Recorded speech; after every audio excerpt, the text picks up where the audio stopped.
Melhorou? Oi. Ah, Melhorou? oi. Melhorou, trocamos a Melhorou. plataforma. Melhorou? Então tá. Agora eu te Deixa eu perguntar vejo, agora eu te escuto. Vamos ver se vai durar. deixa eu perguntar uma coisa. Qual é o Enfim, seu desculpa aí. Windows? Diga. Qual é o seu Windows, Marcela? Sei lá. Esse é bom. Esse é bom, normalmente. Eu Conseguiu não sou ouvir. muito de Mac. Aí eu tô usando o Mac da minha companheira. Mas é um velhinho. E aí, enfim, não sei qual é o Windows. Entendi. Bom, então aqui parece que está mais estável, né? É que normalmente o Hangouts ele Parece. exige mais do processador, mas o processador de Mac normalmente é melhor, a interface de Windows às vezes é melhor, dependendo do Hangouts que for. A gente faz por Hangouts Tá, mesmo. não, se fosse o computador que eu tô acostumada a usar, eu saberia te dizer que era o Windows 10, versão sei lá o quê, porque eu tenho até anotado, porque sempre me perguntam. Mas nesse aqui eu não sei. Está acostumado. Não sei, mas enfim. Tá, eu Vamos acho lá, ó. que você conseguiu entender. Sei Tá. quando você estava falando do Rousseau e das pequenas unidades sociais que produzem desarmonia quando entram em contato uma com a outra. Foi Ok, aí. beleza. Então a gente vai fazer o seguinte: vou partir daí. Rousseau acredita que o que causa desarmonia é a propriedade quando essas pequenas unidades começam a entrar em contato umas com as outras. E se define o que seria a propriedade, isso é meu, isso é seu, ao invés de o bem-estar comum. É aí que essas unidades vão ter problemas. É aí, dentro dessa convivência, fora da convivência harmônica fechada dentro das pequenas unidades econômicas, é que a gente vai ter a desarmonia e a desigualdade. E aí ele acredita que o Estado chega para criar harmonia nessas relações. Ele é ele é um estado de contrato que as pessoas fazem para se manifestar. Ou seja, a partir de agora estamos sob um contrato e dentro desse contrato nós todos fazemos uma série de leis. Fazendo essa série de leis, nós todos somos obrigados a obedecer e nós instituímos um Estado. Então, para o Rousseau, o Estado é resultado direto da vontade do povo e do poder do povo. Rousseau vai dizer que não existe poder que não emane do povo. E que a função do Estado é manter as leis sendo cumpridas, ele entendendo o executivo e o legislativo como partes de um mesmo todo, é função do Estado que as leis sejam cumpridas, mas também que as liberdades dos indivíduos sejam respeitadas e que a ideia central é que não haja propriedade, que todas as propriedades sejam entregues para que o Estado gerencie o bem-estar das coisas. Então, tal estado de bem-estar social meio que vem dessa ideia de que o Estado pode lidar com os excessos desse ou daquele indivíduo dentro do seu tecido e transmitir esse excesso para as pessoas que têm menos. E é assim que você elimina ou você diminui as desigualdades. A ideia de que o Estado faria essa mediação entre as pessoas que têm pouco, as pessoas que têm muito, entre as grandes desigualdades. Vem do Rousseau. E o Rousseau também é o cara que vai ser meio que pai do comunismo dentro dessa ideia de que o Estado tem o poder de interferir na sua propriedade para que não hajam conflitos por conta da propriedade. Agora, qual é o grande problema quando a gente para pensar nas teorias de instituição do Estado? Entre os textos que eu te mandei Weber e o Monopólio da Violência. Eu não sei se você chegou a ler, mas esse é um texto super interessante que vai dar um resumão de Ele como Weber eu explicou. lembro um pouco da época da faculdade de Direito, que já faz um tempo, mas eu lembro. Básico. Eu gostaria, desses que eu seleciono, assim, tipo, são artigos do artigo, é uma resenha feita por alguém que estuda o assunto, porque normalmente eles dão como é que eu diria, um grande panorama do nosso século XX a partir do que aconteceu desde que a teoria foi escrita. E de onde é que aquela Ótimo. teoria saiu historicamente. Isso é bem legal, isso é bem interessante daquele artigo especificamente. Então, o que acontece com o Estado moderno? O Agamben, eu vou falar de dois textos, tá? O Agamben vai falar sobre... Esse eu não conheço. Oi? Esse Agamben O eu Agamben nunca li. é um filósofo. Mas tudo bem, não, Tem só para você saber que tem, tá, onde eu me situo. Vamos lá. Vou até colocar aqui. Quando ele vai falar por uma teoria do poder distribuinte, ele vai explicar para a gente que quando a gente saiu do Estado absolutista para o Estado mercantilista, para agora os nossos Estados modernos, que em tese trabalhariam com a ideia de Estado de bem-estar social ou de Estados democráticos, houve um problema nessa transição. O problema dessa transição foi o excesso de controle que o Estado começou a ter sobre os seres humanos a partir da tecnologia.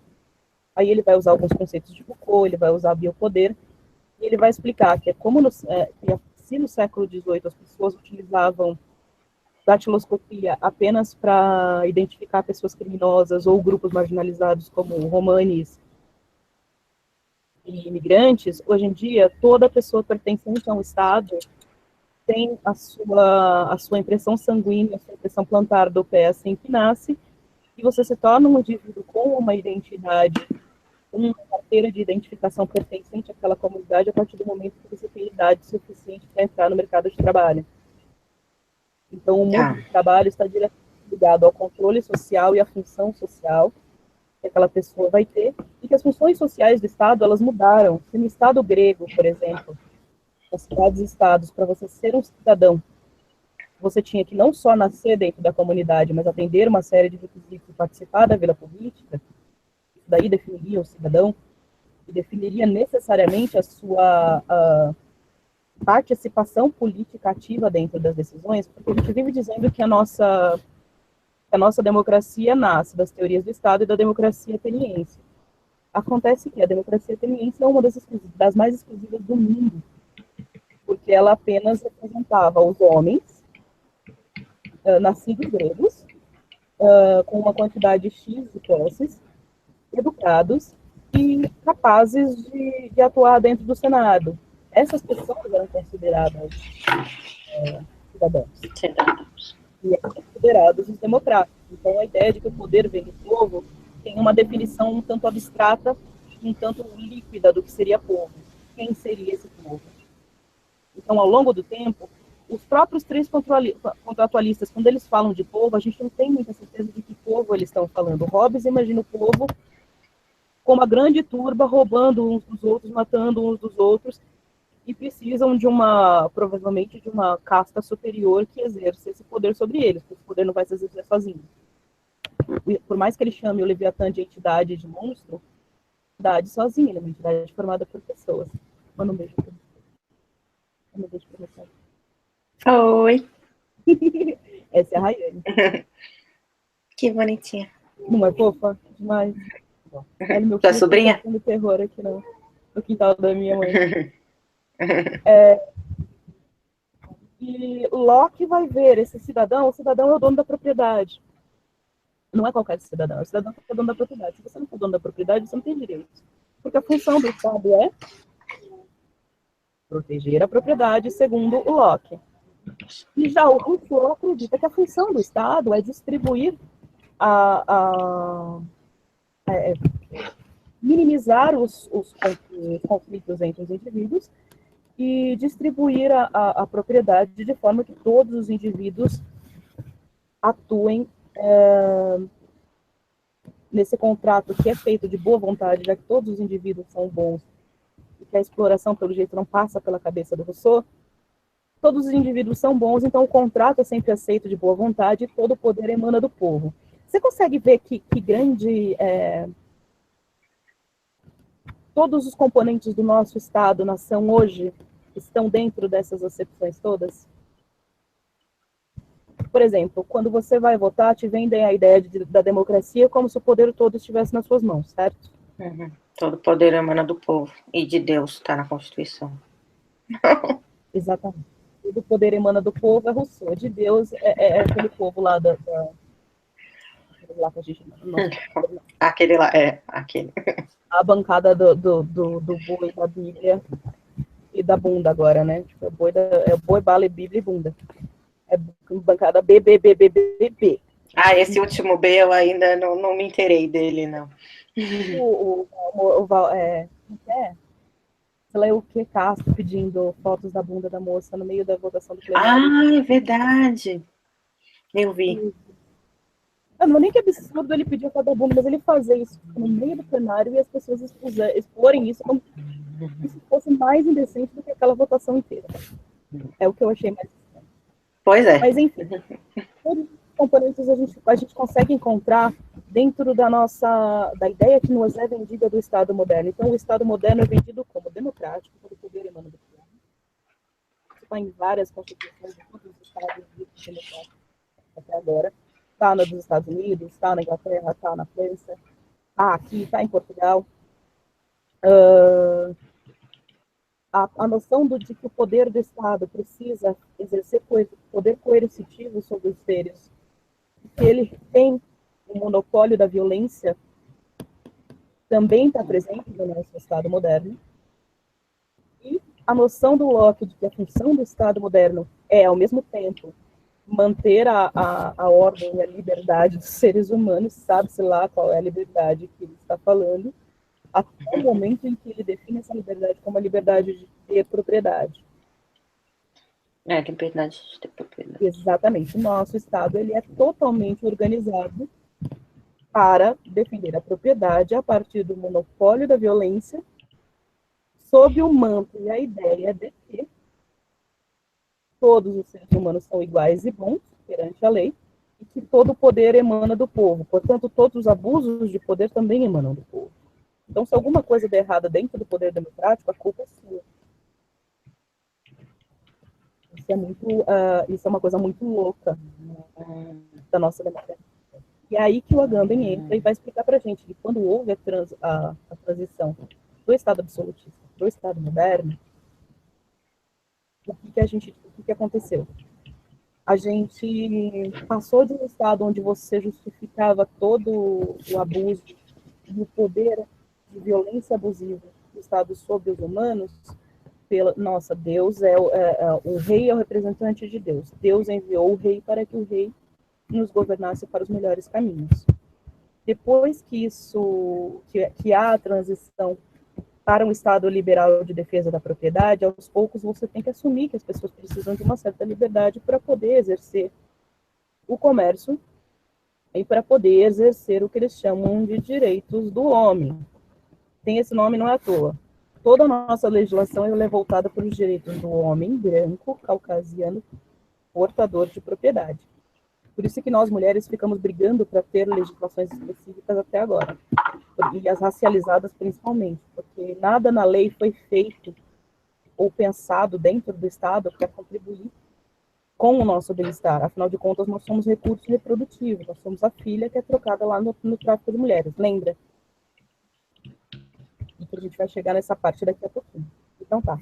Dentro dessa transição, o que acontece? Quando eu ofereço liberdade para o comércio, quando eu saio dos estados absolutistas e eu sou obrigada a abrir mais liberdade, você lembra que os estados absolutistas eram extremamente religiosos, eles eram governados pelo Papa, um rei só podia ser rei se ele fosse ungido por Roma, e eles eram extremamente xenofóbicos com pessoas que fizessem comércio e fossem de outras culturas que não a cultura cristã. Essa era uma maneira de proteger os recursos reprodutivos e os recursos financeiros, econômicos dentro da própria comunidade, mas também é uma maneira de proteger as unidades étnicas ali de dentro da Europa, porque a gente sabe que aquela região sempre foi muito conturbada, sempre houve muitas guerras, muitas invasões, porque eles trabalhavam sempre com o acúmulo de capital desde sempre.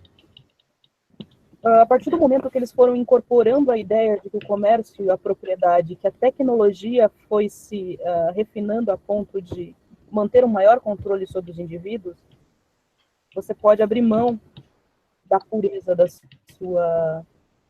Desde que você tenha certeza que aquela população nasceu ali. Só que você precisa continuar mantendo a certeza de que os seus recursos vão permanecer onde eles deveriam, ou seja, na mão dos seus portadores, e de que as castas sociais não vão ser móveis.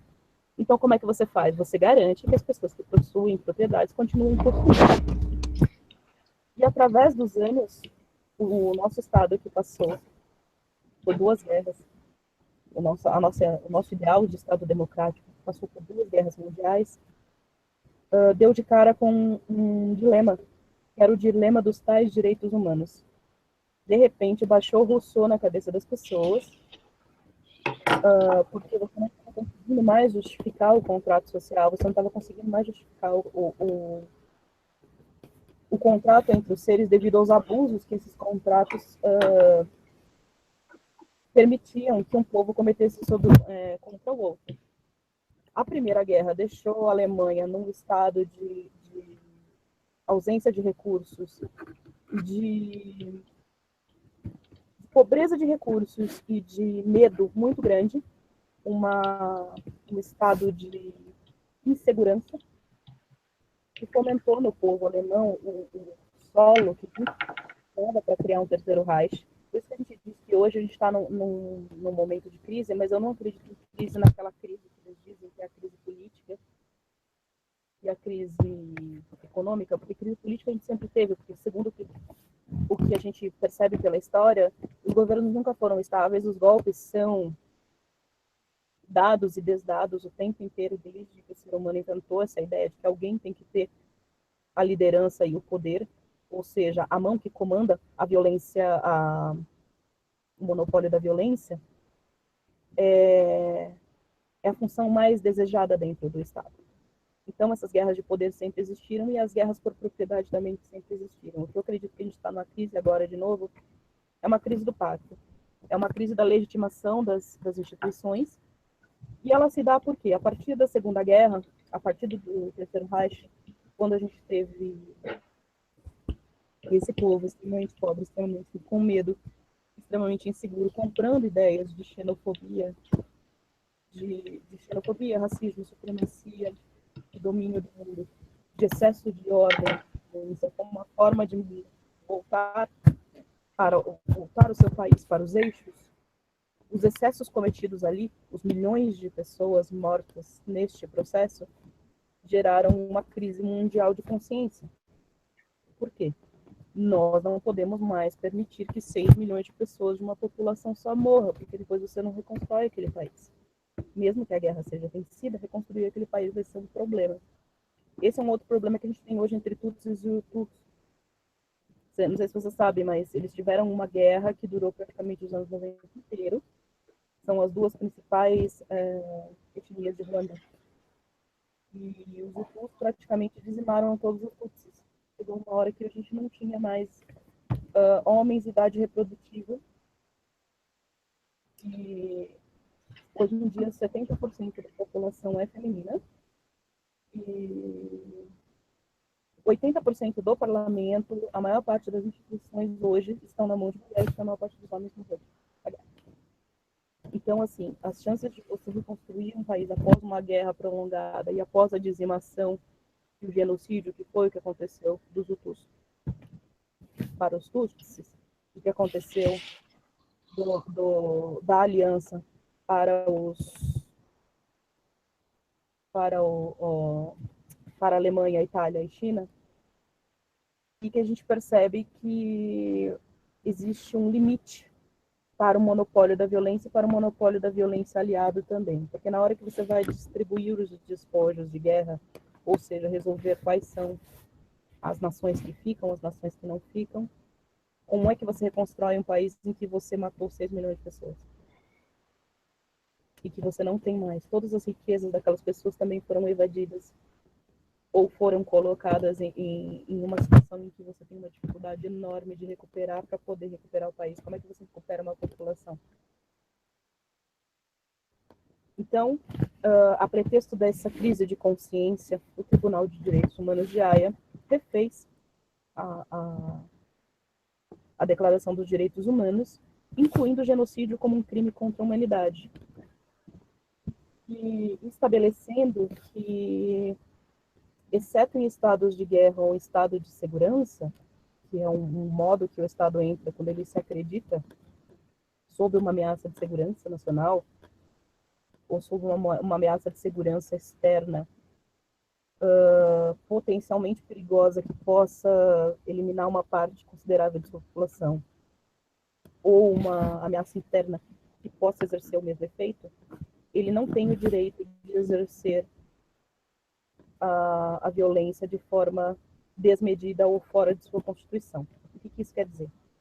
A partir de 1978, criou-se uma ideia de ética e de direitos humanos que diz que o monopólio da violência do Estado tem um limite dentro do Estado democrático. Só que esse limite pode ser quebrado toda vez que um Estado atravessa uma crise de segurança. É o que a gente chama de Estado de segurança. O que acontece com os Estados modernos? Você sabe que o capitalismo entra em crise pelo menos a cada 4 ou 5 anos, certo? São crises cíclicas. A gente está tendo uma crise agora, a gente teve uma em 2011, 2007, 2008. A cada 4 ou 5 anos você tem uma crise que vai envolver uma bolha política que estoura, ou um modo de produção que é superado, e que precisa dar lugar a outro, então entra em colapso, vai causar um problema, porque aquela forma de produzir dinheiro dentro daquela economia já não funciona mais, ou ela não se retroalimenta a si mesma. Porque a gente tem uma habilidade incrível de criar formas de reproduzir o papel moeda de modo que ou ele termine a inflação, ou ele termine com a nossa vida. E essa crise financeira vai ser acompanhada de uma crise de saúde, normalmente, conforme como é que eu diria? Daí tá no Bauman, tá?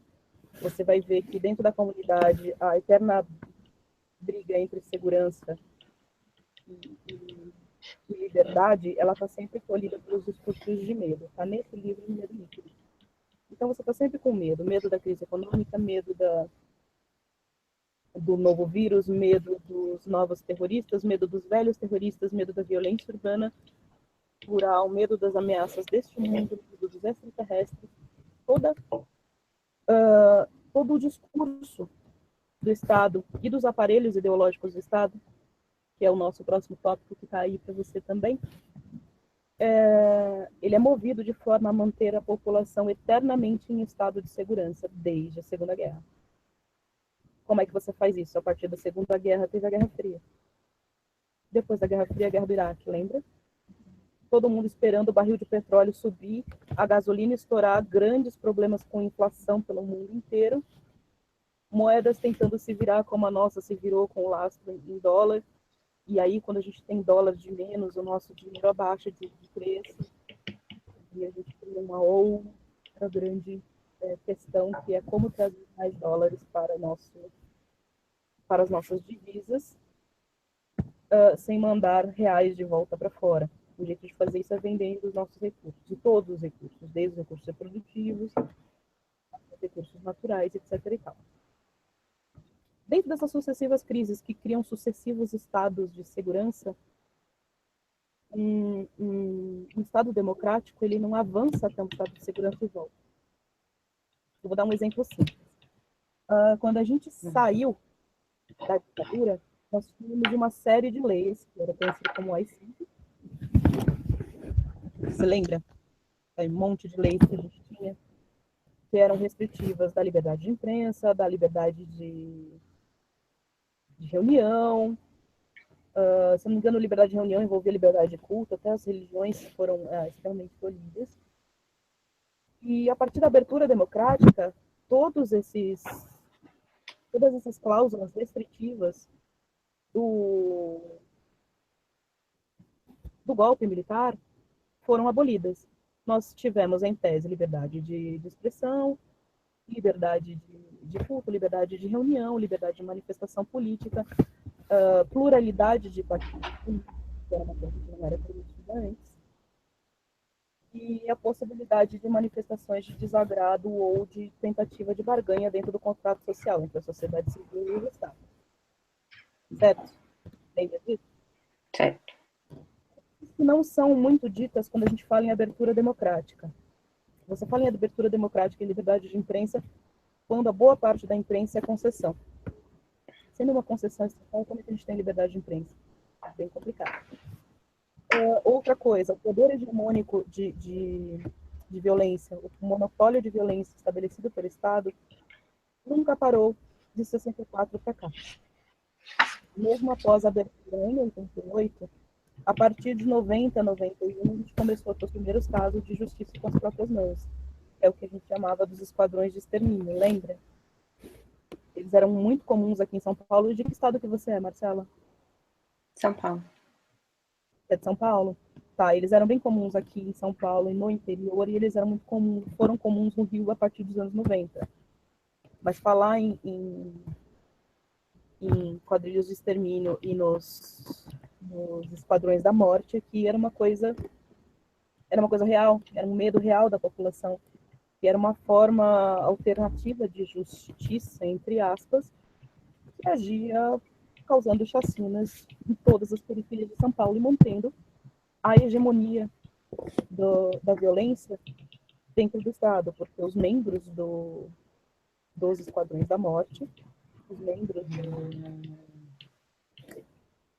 do que a gente chamava dos grupos de pé de pato, eram sempre PMs ou pessoas ligadas de alguma forma à justiça, porque eles tinham acesso às armas, eles tinham acesso a causas, eles tinham acesso a documentos, e eles tinham acesso à cobertura de todos esses crimes e a uma espécie de imunidade às delações, porque quem é que ia delatar um policial justiceiro?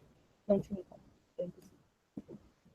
Isso daí recrudesceu a partir de 1980, meio de 80 para meio de 90.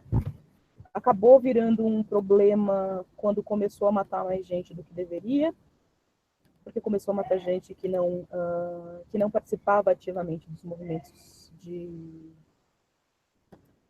do que eles chamam de crime organizado hoje, mas também acabou criando uma resistência dentro das comunidades que criou o que a gente conhece hoje como Comando Vermelho, PCC, todas essas organizações de resistência das microeconomias dissidentes, ou seja, das microeconomias anti-lei, foram organizadas a partir do momento que elas tiveram que reagir a uma repressão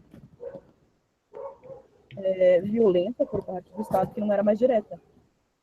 E aí você tem essa organização a partir das próprias comunidades para a sociedade civil e a partir dessas comunidades para o Estado, porque ao invés de brigar com o Estado, eles começaram a fazer alianças. Eu tenho 2 artigos, um deles saiu do ar, porque eu acho que tiraram, é interessante ter tudo escrito, que falam sobre a relação dos governos de 89, 90, eu acho que é de 89 até 92, dos secretários de governo conversando com lideranças de facções criminosas para negociar pontos de violência na cidade. Foi assim que a gente meio que acabou com as chacinas. E elas voltam em momentos políticos de ebulição, porque as chacinas são muito úteis politicamente. Toda vez que você tem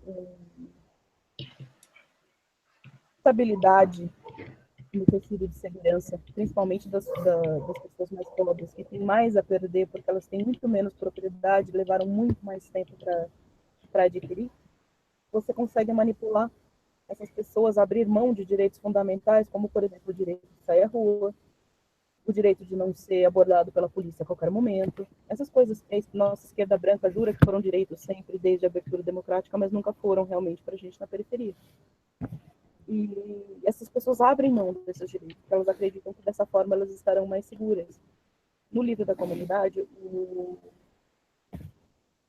o Bauman vai falar sempre para a gente que a ideia de que quando você está em comunidade, você tem uma comunidade coesa, é que você abre cada vez mais mão da sua liberdade e dos seus direitos individuais em nome de permanecer dentro da segurança dessa comunidade. Enquanto sozinho você está à mercê da comunidade toda, de todas as comunidades adjacentes, e sem nenhum tipo de segurança própria que possa fazer frente a grandes comunidades, quando você está dentro da comunidade, você é uma pessoa sem liberdade. Ou você tem que abrir mão dessa liberdade o tempo todo. Ou negociar esta liberdade na medida do que se pode ou do que não se pode, dentro do que se chama de Estado democrático. Quando a gente fala em contrato social e sobre a negociação dessas liberdades por segurança, mesmo lá em Hobbes, no Locke, acho que à exceção do Hobbes, todos os outros acreditam que essa é uma negociação tranquila e que essa é uma negociação que se dá de uma forma horizontal. São duas forças importantes, o tecido civil e o Estado, tese a mesma força de barganha. A partir do momento que você entrega para o Estado a hegemonia do poder bélico e os aparelhos ideológicos do Estado e os de coerção do Estado, que no caso são a lei, a polícia, o exército e etc., você tira da sociedade civil o poder de barganha. E você começa a trabalhar dentro do nosso Estado sobre a aparência de democracia com as políticas públicas. Porque todas as minorias, você conhece alguma minoria que não trabalhe dentro de associações tentando estabelecer um estado de bem-estar social a partir de políticas públicas? Não. É aí que a gente entra no feminismo descolonial, como uma tentativa de fazer a gente entender uma coisa. A gente pode tentar negociar, sim, a gente pode tentar negociar, porque de um jeito ou de outro a gente é parte desse processo social que existe dentro do Estado democrático. Mas a gente tem que entender de onde esse Estado veio. Tem um texto que eu não sei se eu mandei para você, não sei se eu estou. Tem um texto que eu mandei. Desculpa. Eu mandei Verena Storm. Cortou bem agora no finalzinho. Depois que você falou. Verena Storm. Oi. Acho que não. Não, tá. Eu vou mandar para você então de novo, porque isso daí deveria estar na Não, você mandou um texto. Não, esse não tá, não. Ela, Maria Lugones e a Teresa de Moraes vão trabalhar com conceitos importantes para a gente entender qual é o lugar do gênero dentro de um Estado democrático, entre muitas aspas, que lida com os seres humanos, com as minorias, a partir do direito de propriedade, com a hegemonia, com o monopólio da violência e com o monopólio dos aparelhos ideológicos do Estado. Althusser, que é um cara que eu mandei aí para você em resumão, esse artigo é maravilhoso, porque ela faz todos esses pontos mais foda da teoria desse rapaz. Ele fala que o Estado ele trabalha dentro da ideologia, que a ideologia ela não nasce do nada apenas a partir das pessoas, de sua realidade material, ou seja, de sua realidade intelectual. Que, na verdade, as ideologias são uma forma de elaborar intelectualmente as suas experiências individuais. Então, a ideologia que nasce da ideia de que nós temos que ser de esquerda, porque ser oprimidos pela busca do capital para outras pessoas é uma coisa ruim para a gente, nasce da nossa experiência de que ter muito pouco dinheiro, enquanto tem gente que tem muito dinheiro, essas custas é ruim. E essas ideologias vão se criando pessoas com experiências diferentes, porém com uma vivência próxima do mesmo tipo de problema. Vão trocando ideia e essa ideologia vai nascendo dessa experiência comum e da elaboração intelectual dessa experiência. Porque, assim, as ideologias, elas não existem do nada e elas não existem soltas no ar. Elas existem dentro dos grupos, elas existem dentro das camadas sociais e elas, normalmente, algumas delas, a maior parte delas, nos são ensinadas desde muito cedo pelas mídias, que são os aparelhos ideológicos do Estado. Um dos, né, na verdade. Pelos aparelhos ideológicos do Estado, um deles é as mídias, o outro seria a escola, o outro é o discurso médico, o outro é o discurso legal. Quando você para pensar no discurso médico, o que pode te vir à cabeça como uma coisa legalista, medicalizante, ou que possa ser um problema em termos de gênero, por exemplo? As DSTs. Você dizer que, por exemplo, eu sou bissexual, você dizer que bissexuais são vetores de DST é um discurso médico comum e é um discurso médico que reforça a ideia de que pessoas têm que ser monossexuais e heterossexuais. E serve ao Estado capitalista, burguês, que todas as pessoas sejam heterossexuais porque elas precisam se reproduzir, elas precisam reproduzir aquelas mínimas unidades econômicas, lembra? continuar mantendo os recursos reprodutivos de produção, no caso, os trabalhadores e trabalhadoras e as próximas reprodutoras também. Outra coisa que o discurso midiático faz também em termos de gênero, definir de uma forma muito estática os papéis de gênero, os papéis de homens, os papéis de mulheres, sonhos entre homens e mulheres devem ser heterossexuais, como as relações estão tratadas dentro do tecido social, ou como elas devem ser tratadas com caricatura, ironia, ou uma espécie de desprezo benevolente por parte das ideologias de naturalização. São leis, por exemplo, você não pode... Uma das leis que restringe o sexo fora do casamento é a lei que impede você de ter uma casa de prostituição, por exemplo. A prostituição em si não é ilegal, mas o exercício da prostituição dentro de um ambiente controlado é. Essa é uma das coisas. A lei que diz que você não pode fazer uma laqueadura sem um aval. Sem ter filho. Sem um aval do seu marido. Se você tiver 2 filhos ou 26 anos, em tese, você deveria poder chegar lá, eu quero fazer uma laqueadura. Ok, seu pai ou seu marido tem que assinar. Você é uma mulher adulta, mas você não pode fazer isso. Assim como você não pode fazer um aborto. Ou seja, os seus direitos reprodutivos, os seus recursos reprodutivos não pertencem a você, eles pertencem a uma lei maior do Estado que precisa garantir que as pessoas continuem nascendo. E todos esses recursos ideológicos, eles são como é que eu diria, injetados no tecido social desde quando a gente é muito pequeno. Quando você vai para o colégio, você aprende uma língua, toda língua é gendrada. Mas as línguas românicas são gendradas de forma binária. Tem línguas não românicas, as saxônicas, por exemplo, são gendradas com uma existência de neutro. A gente poderia ter um neutro.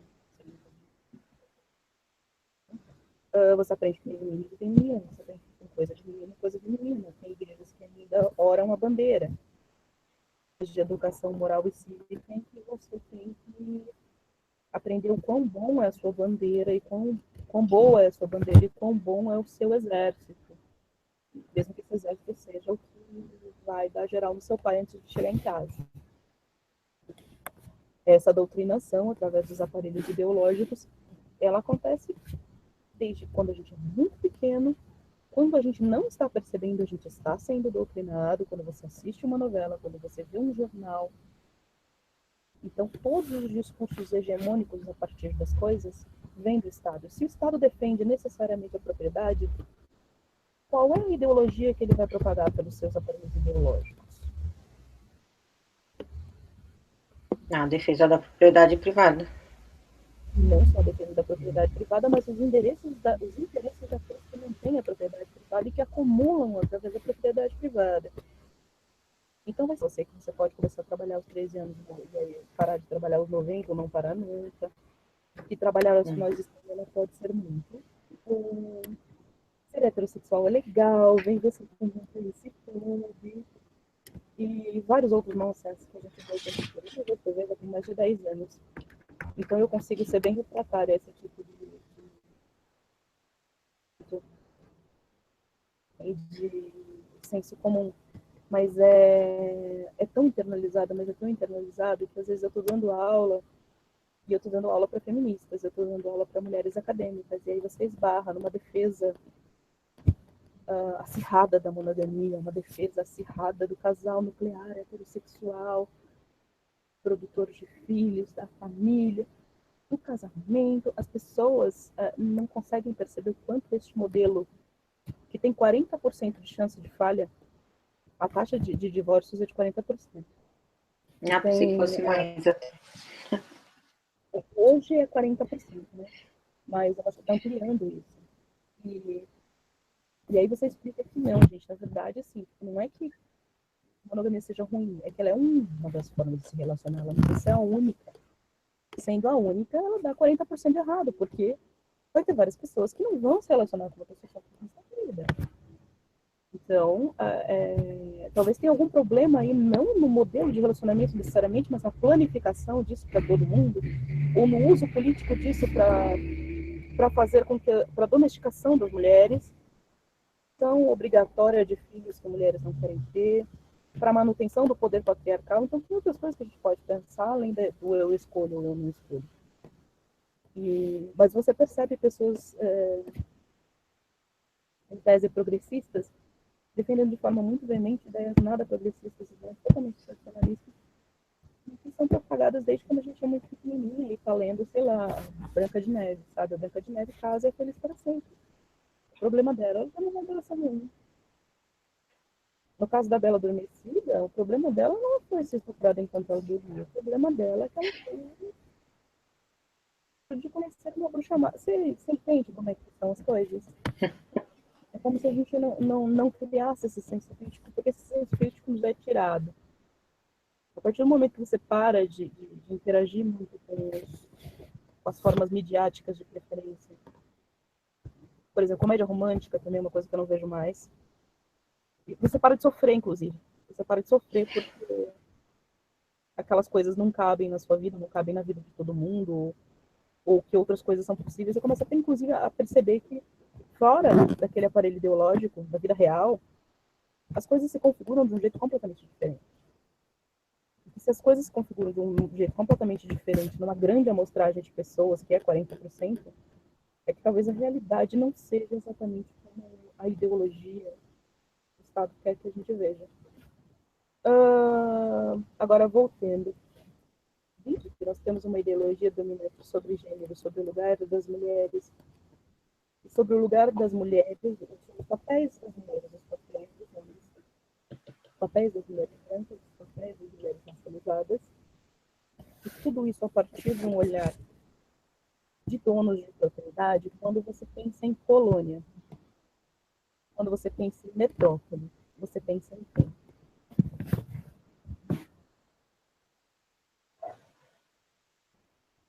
Em quem ou em que? Eu não entendi sua pergunta. Metrópole, você pensa em Bem, eu penso, sei lá, nas 500, Brasil, Portugal, colonização, América Latina, África, América Latina é o quê? sei lá, as atuais, algumas mais atuais, talvez. América Latina é o quê? Dentro disso que você falou. Colônia. Portugal é o quê?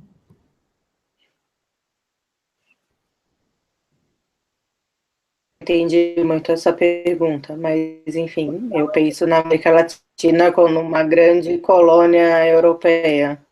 A Europa é uma grande metrópole. É isso? Tá cortando. Não, uma grande colônia. Uma grande colônia, Europa como uma grande metrópole. certo. Qual é a função da colônia? Cortou tudo. Tá cortando bastante.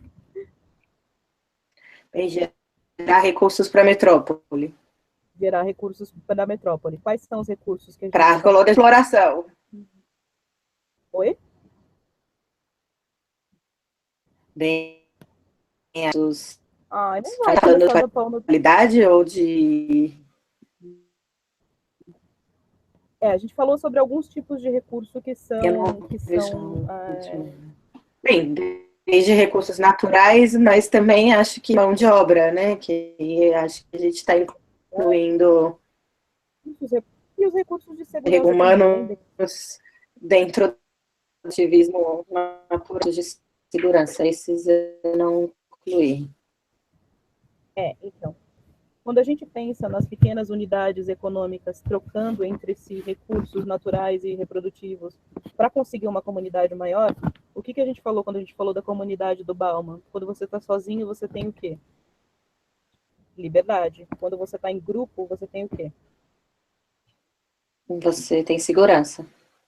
Exatamente. Toda vez que você vende os seus recursos e a sua liberdade em nome da segurança, você também está fazendo uma troca de recursos. Então, quando a metrópole estabelece essa relação de exploração, toma para si todos os recursos naturais, os recursos reprodutivos e os de segurança. Não é à toa que muitos dos exércitos que lutaram no Paraguai, e muitos dos exércitos, inclusive contra o Império, eram formados por escravos ou ex-escravos. Você já ouviu falar dos lanceiros negros? Não. Era muito comum você ter um grande contingente de negros no exército trabalhando como mão de obra de bucha de canhão para o Estado. Então, esses recursos de segurança, ou seja, o número de pessoas para defender um determinado território, uma determinada economia, uma determinada unidade, existiam de fato.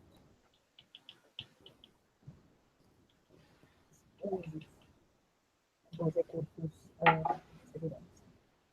E também dos recursos reprodutivos, tanto de maneira óbvia, como vamos reproduzir negrinhos para manter na escravidão, ou vamos reproduzir indiazinhos e indiazinhas para nós termos pessoas dentro das nossas missões jesuíticas, como também os recursos reprodutivos das mulheres racializadas daqui, eram utilizados como uma forma de casta secundária, porque a gente tinha as pessoas que tinham vindo para cá com esposa, que eram os nobres, que eram as pessoas que tinham direito a uma família nuclear, direito de propriedade de se reproduzir, e as pessoas que vinham para cá sozinhas, normalmente homens, que eram separados de mulheres, e vinham sozinhas. Quando vinham mulheres, essas mulheres também eram mulheres racializadas, então todo o comércio de prostituição era feito por mulheres racializadas, sejam mulheres racializadas europeias, como polacas, por exemplo,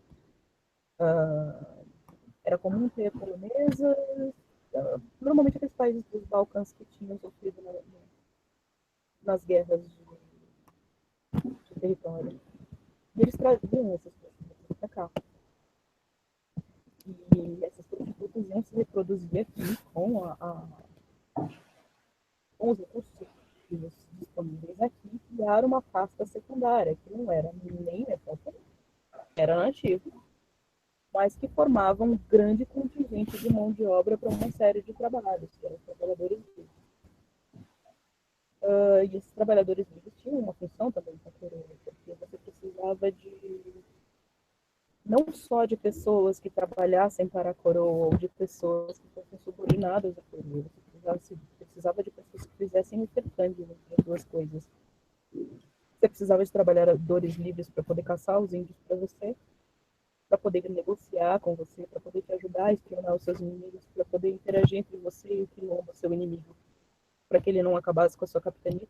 Tinham muitas funções das pessoas do tecido secundário, mas todas elas, até hoje, têm essa função. E quando a gente pensa em metrópole e colônia, a gente pensa em hegemonia de reprodução, hegemonia de dinheiro e hegemonia de segurança. Isso quer dizer o quê? Que eles têm o monopólio da violência, eles têm o monopólio do discurso reprodutivo, ou seja, se o discurso reprodutivo da metrópole é heterossexual, homem, mulher, cristão, casamento e filhos, todas as metrópoles vão acabar reproduzindo os modelos de reprodução todas as colônias vão acabar reproduzindo os modelos de reprodução da metrópole e vão acabar se rendendo aos recursos de segurança da metrópole para impor essas ideologias todas de obediência, de formas de se manifestar. E as hierarquias de quem é superior e de quem é inferior dentro das esferas de gênero começa lá em 1500. Quando a Verena vai falar dos impérios transatlânticos, ela diz que no começo o grande problema era estabelecer se quem vinha para cá era ou não filho de Deus, porque o critério era a pureza de sangue. Depois de um tempo, como todo mundo poderia ser ou não formado, né, aqueles que têm nomes de árvore, sabe?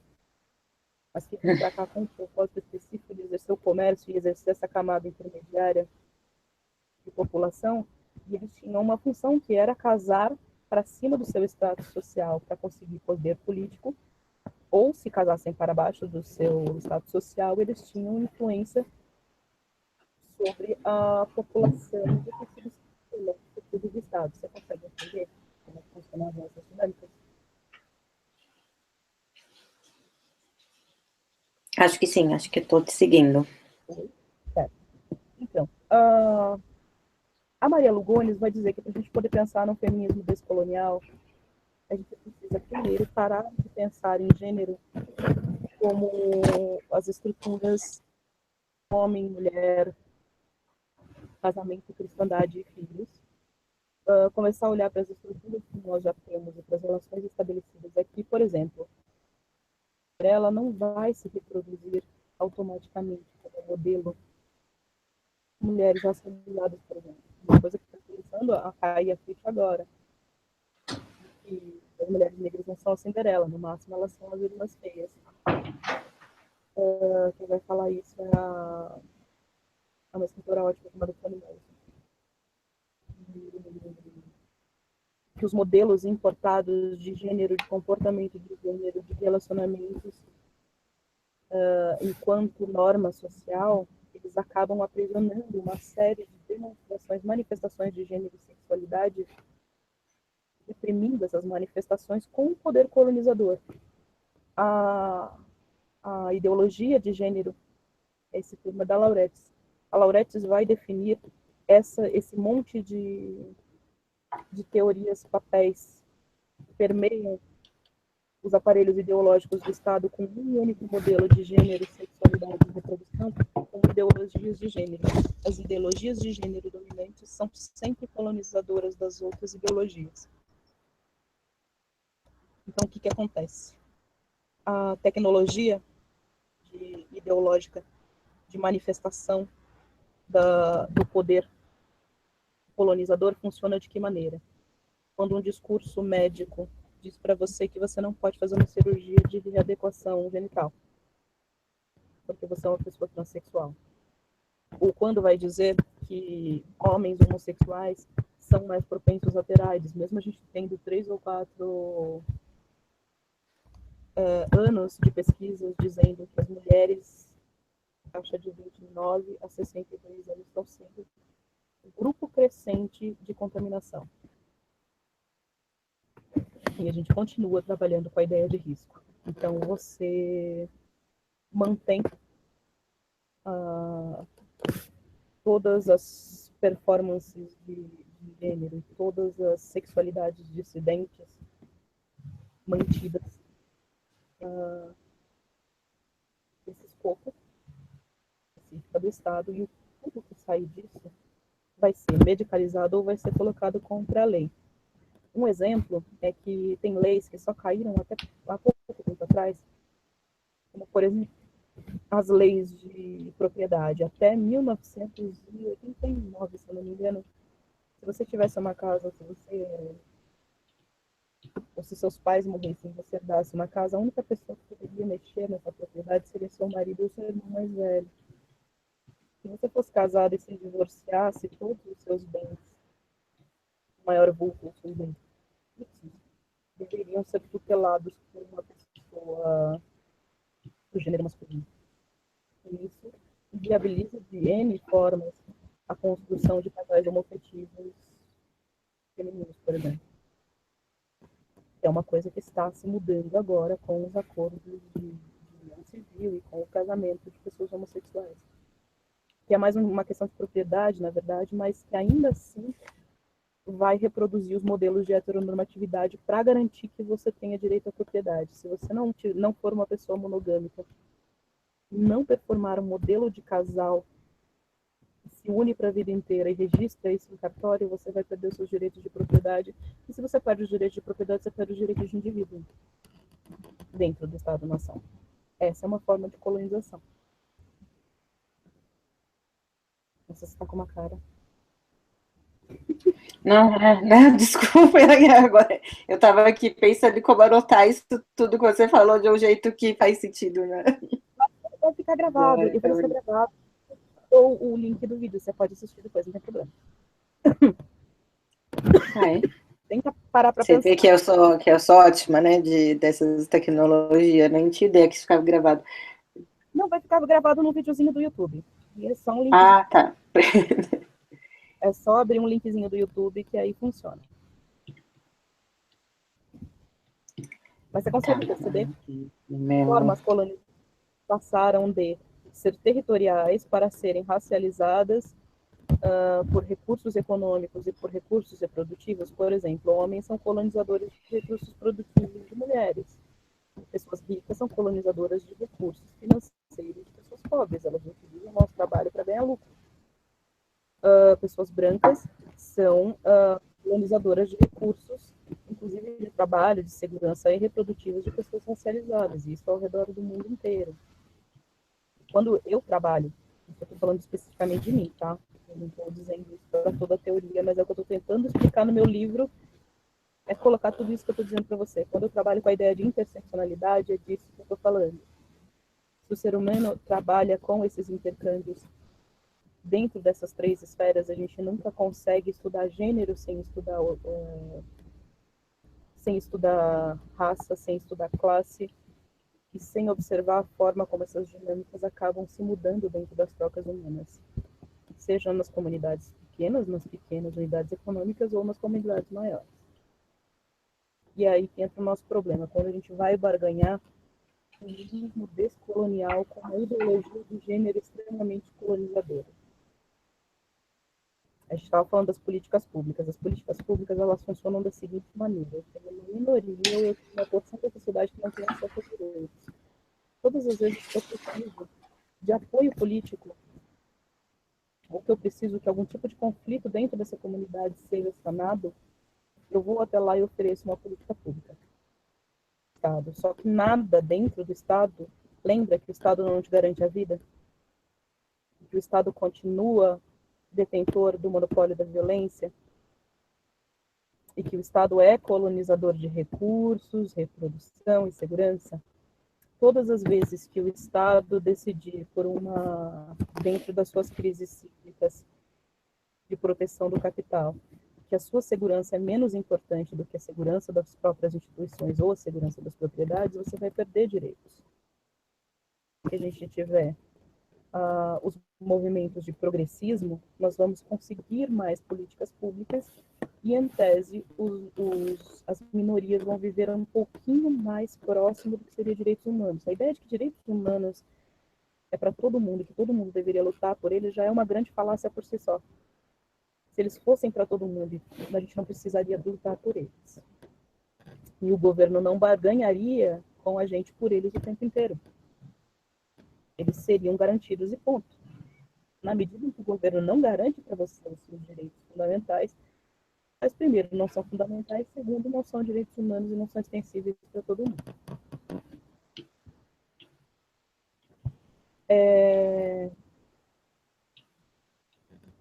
Essa barganha funciona na medida em que você precisa resolver conflitos políticos, que você precisa resolver políticos de segurança de uma determinada minoria, que você precisa resolver conflitos reprodutivos dentro de uma determinada minoria, e que você precisa resolver conflitos econômicos. As empregadas domésticas pararam porque a gente vai lá e a gente oferece uma legislação.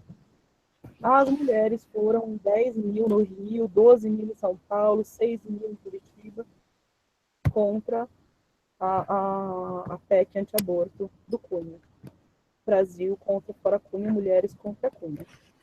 A gente está ultrapassando aqui nos direitos reprodutivos. Beleza, de falar e da Maria da Penha. Ou, aliás, a lei do feminicídio. Você entende como as coisas são sempre... elas trabalham dentro de uma lei de quem pode mais chorar menos dentro da negociação, mas elas funcionam a uma ordem que você tenha sempre o mínimo de direitos possível para que as instituições permaneçam seguras. Por isso que as pessoas falam, mas hoje em dia eu não posso andar na rua sem tomar uma geral. Ok, beleza. Enquanto não estiver morrendo gente em um lugar onde a propriedade é um problema, a gente vai continuar sendo abordado no meio da rua. A gente vai continuar tendo esse problema de algumas vidas valerem menos do que outras. Porque a gente está falando especificamente de uma barganha que não precisa acontecer. Se você tem uma quantidade de pessoas especializadas a ponto de causar um problema de segurança, e esse problema de segurança não ameaça a sua instituição, e você conseguiu, através do aparelho ideológico inteiro, dizer para as pessoas que pessoas racializadas são violentas pela própria natureza, quanto mais delas tiver, mais violência teremos, você matá-las se justifica. Entende? Por isso que não existe uma política pública de diminuição da morte de pessoas negras e de pessoas periféricas, mas sim no recrudescimento da política de drogas. As pessoas não resolvem basicamente nada do tráfico de drogas, porque o tráfico de drogas, quem manda nele está aqui em cima. Pessoas que morrem, que é muito. Mas são um dispositivo de segurança que você tem que acionar. Toda vez que você aumenta o poder da lei, você aumenta o número de mortos aqui embaixo, mas você mantém a estrutura aqui em cima desse crime funcionando. Mas resolve o problema da barganha social da violência aqui. Matando mais pessoas aqui ou dizendo que você está exercendo uma coerção anti-violência social maior. Aí, como é que a gente faz, enquanto feminista descolonial, para atuar dentro de um sistema que funciona nessa forma? Não faz. Essa é a pergunta de $1 milhão, né? Essa é a pergunta de $1 milhão. Se você me responder isso, eu vou ficar muito feliz. A Gambin vai falar que a gente tem que começar a pensar numa teoria do poder destituinte, ou seja, numa teoria do poder que não seja fixo, que não seja perene, que não seja todo-poderoso. Seria uma teoria do poder móvel, uma teoria do poder que nega a si mesmo. Essa é a primeira coisa que ele fala, que a gente precisa negar a ideia do Estado democrático como democrático. A gente precisa desfazer as grandes falácias do Estado democrático. A gente precisa começar a desfazer as grandes falácias da igualdade, porque elas acabam mascarando uma desigualdade que existe, que nunca foi solucionada, porque não é interesse de ninguém que ela seja, a não ser das pessoas que sofrem com seus efeitos e que são a raiz da barganha. E ele vai apontar que, na verdade, o único lugar onde não existe poder, onde existe anarquia total, e qualquer poder é o poder, é o estágio de poder total, que é o estágio que os nossos estados democráticos chegaram, em que eles podem violar a sua privacidade, em que eles podem ver suas conversas no Facebook, eles podem acessar suas fotos e podem te processar até porque você não fez, ou não viu, você apenas disse. Essa é uma das maneiras. Os anarquistas têm várias ideias maravilhosas para a destituição do Estado, a criação de municipalismo libertário, envolve umas questões de gênero. Você tem um mini curso sobre teorias anarquistas? Oi? Vou me inscrever. Você tem um mini curso de teorias anarquistas para eu me inscrever nele próximo? Exatamente, esse já é o próximo curso que eu já estou preparando. Mas, a pergunta de $1 milhão é: quanto tempo vai demorar para a gente começar a fazer isso que a gente está fazendo agora? Para pulverizar essa informação. Esse curso que eu estou dando para você agora é palestra que a gente dá em escola e tal. A gente faz esse trabalho de formiguinha. Mas para poder fazer o trabalho de formiguinha lá, a gente precisa receber de algum lugar. Então a gente também dá o curso pago para quem pode. Porque, primeiro, porque dá um trabalho desgraçado, tem que pagar a internet, tem que ficar garimpando coisas.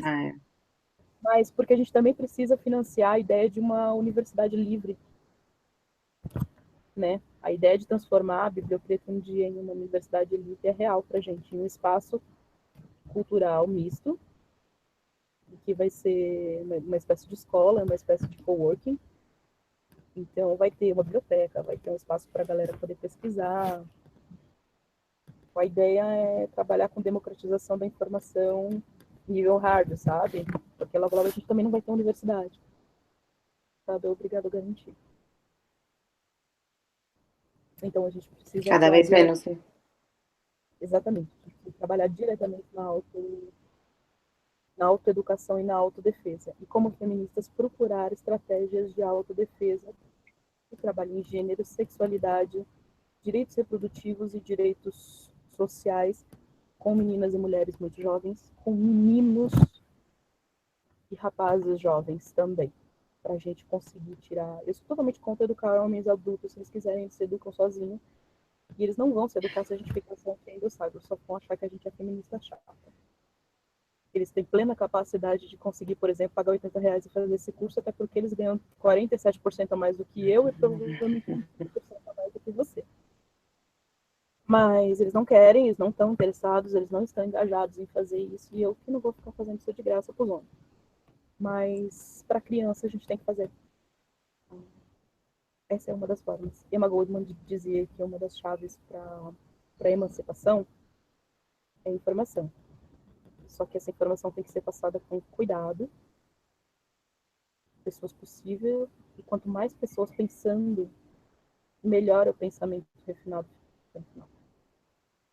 E essa é a nossa ideia. Agora você tem um espacinho para as perguntas e a gente terminou. Obrigada, eu acho que eu não tenho muita pergunta, não. Enfim, eu acho que finalmente consegui entender melhor o que seria a teoria descolonial, porque eu estava ainda meio perdida nesse termo. Eu entrei em contato, porque meu interesse por esse minicurso surgiu exatamente de um texto. Eu tenho uma amiga que está fazendo doutorado na Inglaterra e pediu ajuda para traduzir um texto da orientadora dela para português. E aí eu fui ajudar na tradução do texto e era todo sobre feminismo descolonial. Entendia muito do tema e me interessei super. Mas eu acho que eu ainda, enfim, não tinha muito conseguido fazer esse link que você fez agora no final, né, de todas as questões colonizadores, né, homens, mulheres, brancos, pessoas racializadas, proprietários, enfim, esse link colonial mais direto no nosso dia a dia do que eu estava imaginando de metrópole e colônia, mais no sentido clássico. Então, acho que isso foi super importante para conseguir entender melhor o significado disso. As duas noções atreladas com a teoria, com a ideia de que existe um colonialismo histórico e de que existe um colonialismo ideológico e econômico acontecendo também.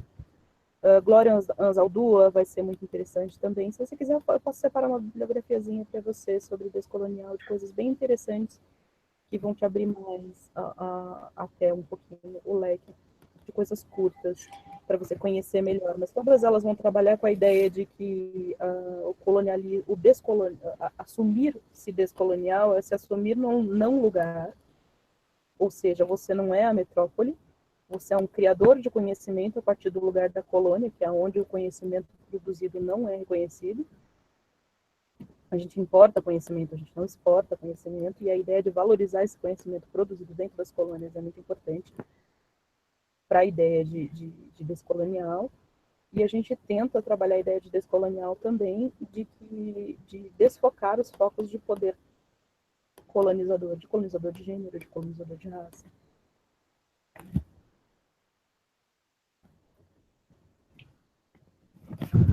Vou fechar o texto da Verena aqui para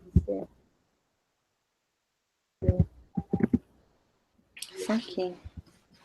Enfim, eu tô meio por fora, assim, de ler, de estudar, de pesquisar, mesmo de conversar, coisas que não estejam relacionadas à minha área de trabalho específica.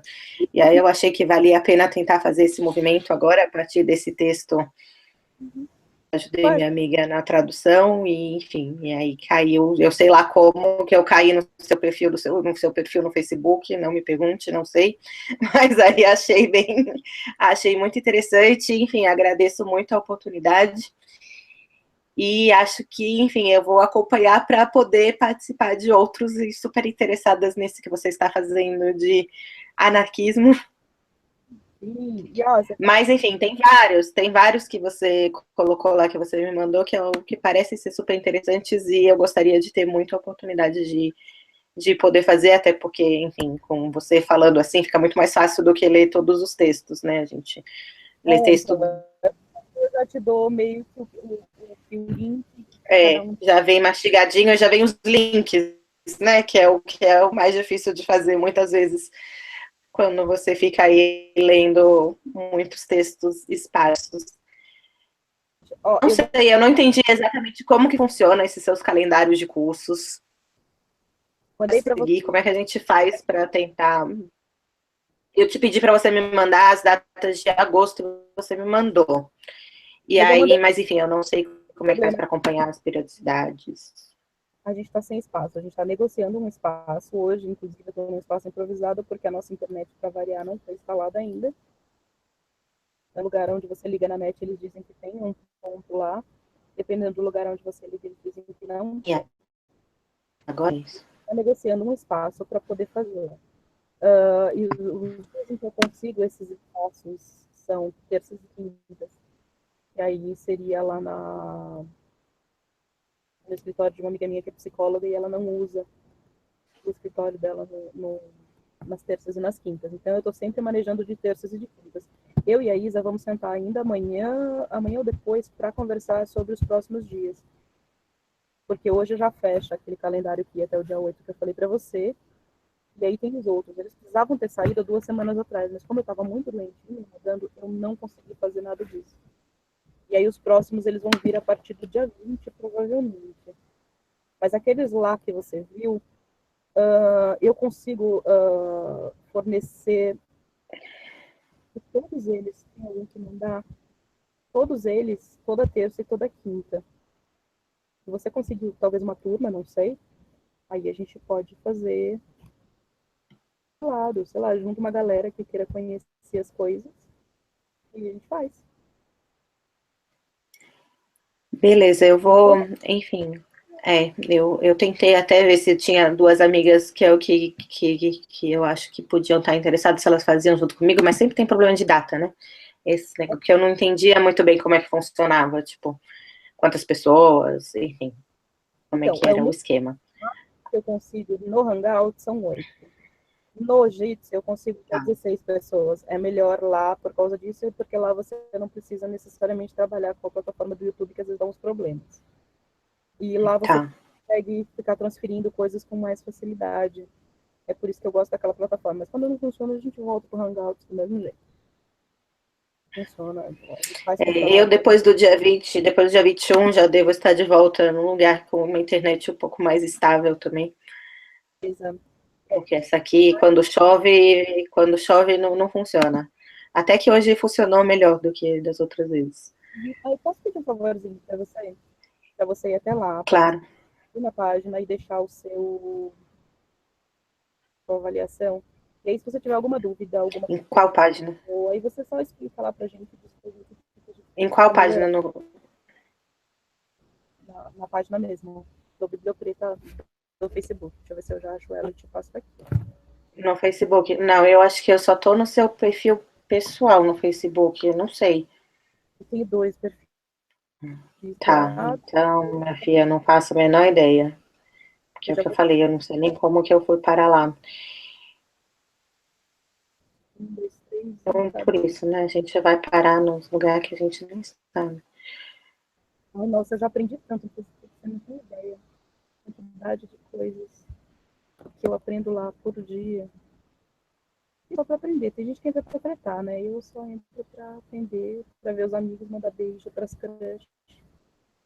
Ah, não, eu ando entrando cada vez menos. Ó, os 2 linkzinhos. O de cima, você consegue ver aqui no chatzinho à direita? Calma aí, que eu tava entrando no Facebook. E aí eu não tô mais te vendo. Agora estou te vendo. Facebook. Não cortou, Ó, mas acho que você me mandou aqui no. Tá bom.